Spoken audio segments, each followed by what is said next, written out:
இனி வீட்லயே பானிபூரி செய்யலாம் எல்லாரும். ஆச்சி பானிபூரி கிட்.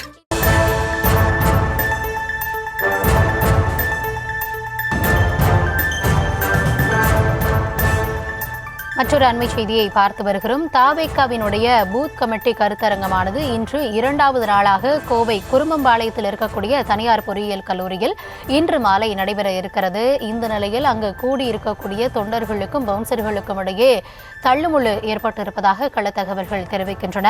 கள விவரங்களோடு இணைகிறார் எம்முடைய செய்தியாளர் பரிமலா. வணக்கம். நேற்றைய முதல் நாளே அங்க கூட்டத்தை கட்டுப்படுத்த முடியாம ஒரு மிக பெரும் தள்ளுமுள்ளு அங்கே ஏற்பட்டது. 2வது நாளாவது அதை சீர்படுத்துவாங்க, சரி செஞ்சு எல்லாரையும் சரியான முறையில் உள்ள அனுப்புவாங்க அப்படின்னு எதிர்பார்க்கப்பட்ட நிலையில இன்னைக்குமே அதே நிலை தான் அங்கே நீடிக்கிறது. கள சூழல் என்னவாக உள்ளது? உள்ள அனுமதிச்சிட்டாங்களா? ஏன்னா ஏற்கனவே மதியம் 12:30 மணி ஆகுது. எப்போ இருந்து உள்ள அனுமதிக்க இருக்காங்க? என்ன கள சூழலாக உள்ளது பரிமலா? கௌதமி, கோவையில் 2வது நாளாக நடைபெறக்கூடிய தாவேகாவின் பூத் கமிட்டி உறுப்பினர்கள் கருத்தரங்கத்திற்கு காலை முதலே நிர்வாகிகள் வர தொடங்கி இருக்கின்றனர்.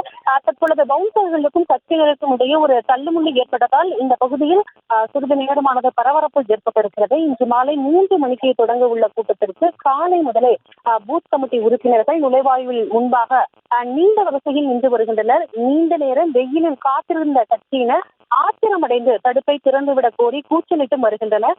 இதனிடையே முழு சோதனைக்கு பின்னே உள்ளே அனுமதிக்க கட்சியினருக்கும் பவுன்சர்களுக்கும் இடையே தள்ளுமுள்ளானது ஏற்பட்டிருக்கிறது. இதனால் நுழைவாயில் பகுதியில் பரபரப்பாக காணப்படுகிறது. வெயிலின் தாக்கம் அதிகமாகவே இருப்பதால் நீண்ட வரிசையில் நிற்கக்கூடிய கட்சியினர் ஆத்திரத்தில், அதாவது முழுமையாக சோதனைக்கு பின்னரே உள்ளே அனுமதிக்கப்படுவதால் நீண்ட நேரம் காத்திருக்கக்கூடிய ஒரு சூழலானது ஏற்படுகிறது. இதனால் பவுன்சர்களுக்கும் அவர்களுக்கும் இடையே ஒரு தள்ளுமுள்ளானது ஏற்பட்டிருக்கிறது. நேற்றைய தினத்தை விட இன்று கூடுதலாக பவுன்சர்கள் களமிறக்கப்பட்டிருக்கின்றன.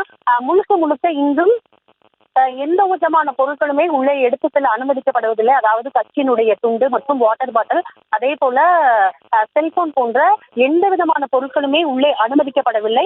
இன்று கோவை, திருப்பூர், நீலகிரி, கரூர் ஆகிய மாவட்டங்களிலிருந்து கிட்டத்தட்ட 8000 உறுப்பினர்கள் கலந்து கொள்ள உள்ளனர். இதில் தாவேகா தலைவரும் நடிகருமான விஜய் பங்கேற்று சிறப்புரையாற்றுகிறார். இன்று சரியாக விழாவானது 3 மணிக்கு தொடங்கும் என்று அறிவிக்கப்பட்டிருக்கக்கூடிய ஒரு சூழலில் 2:30 மணி அளவில் இருந்து தனியார் ஹோட்டலிலிருந்து விஜய் அவர்கள் கிளம்ப இருக்கிறார். கௌதமி, தற்போதைய விவரங்களுக்கு நன்றி பரிமலா.